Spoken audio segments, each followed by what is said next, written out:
इसी में से SC ST का जो दर्जा है, SC ST में महिलाओं का आरक्षण 33% हो जाए, 1/3 आरक्षण हो जाए, OBC का भी उचित आरक्षण हो जाए, आज पारित हो सकता है। शुभ काम भी हो जाएगा, बेवजह प्रक्रियाहीन परिसीमन से देश का नुकसान भी नहीं होगा और काला टीका भी काम आ जाएगा।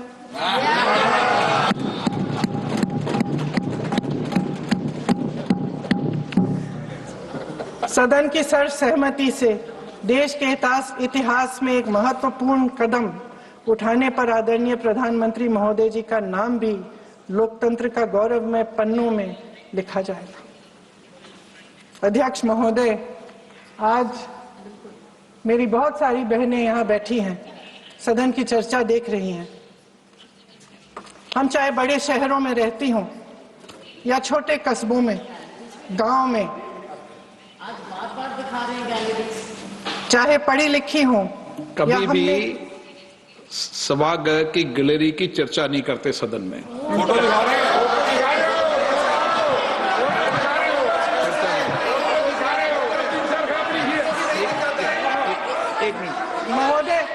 महोदय मैं थोड़ी अभी भी थोड़ी नई हूँ, मैं समझ जाऊंगी।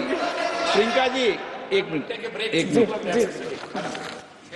माननीय सभासदों, सभा की सहमति हो तो सभा की कार्रवाई आज रात को 11 बजे तक बढ़ा दी जाए।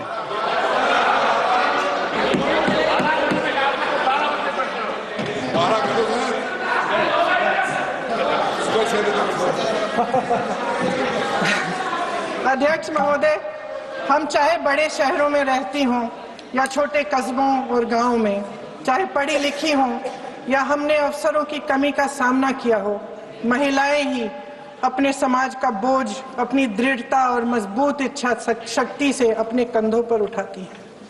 हम ही वह अथक कर्म शक्ति हैं जो हमारे राष्ट्र को आगे बढ़ाती हैं। दर्द और तकलीफें सहने की हमारी क्षमता असीम है, लेकिन अध्यक्ष महोदय, आज इस संसद में खड़े हुए मैं खास तौर से अपने पुरुष साथियों को याद दिलाना चाहती हूँ कि इस देश की महिलाएं निडरता पूर्वक जीवन के कठिन से कठिन परिस्थितियों में अपने हक के लिए लड़ना भी जानती हैं। घोर अंधकार से भरी रात में उठकर एक नई सुबह का दावा करना जानती हैं।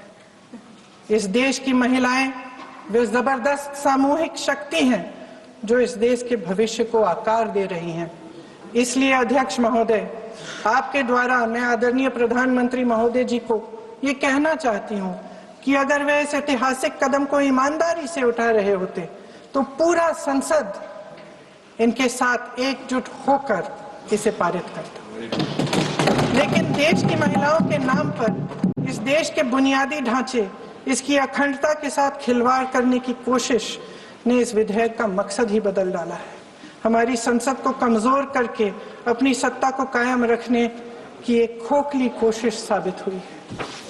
आदरणीय प्रधानमंत्री महोदय जी, इस देश की महिलाओं का वाकई आप सम्मान करते तो उनका राजनीतिक इस्तेमाल न करते।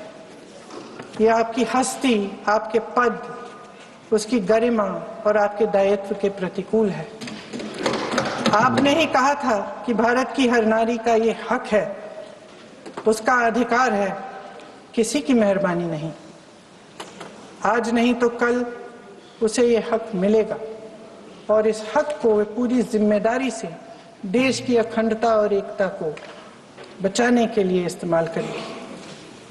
हम आपके इन तीनों विधेयकों का सख्त विरोध करते हैं, लेकिन अभी भी आप एक ऐसा निर्णय ले सकते हैं जो सर्वसहमति से इस सदन में पारित हो जाएगा और हमारे देश की हर नारी को अपनी असली शक्ति को धारण करने का मौका मिलेगा। मैं आपके द्वारा प्रधानमंत्री जी से अपील करती हूं कि मन बनाएं, साहस करें, सही निर्णय ले लें। हम सब उनके साथ खड़े रहेंगे। धन्यवाद।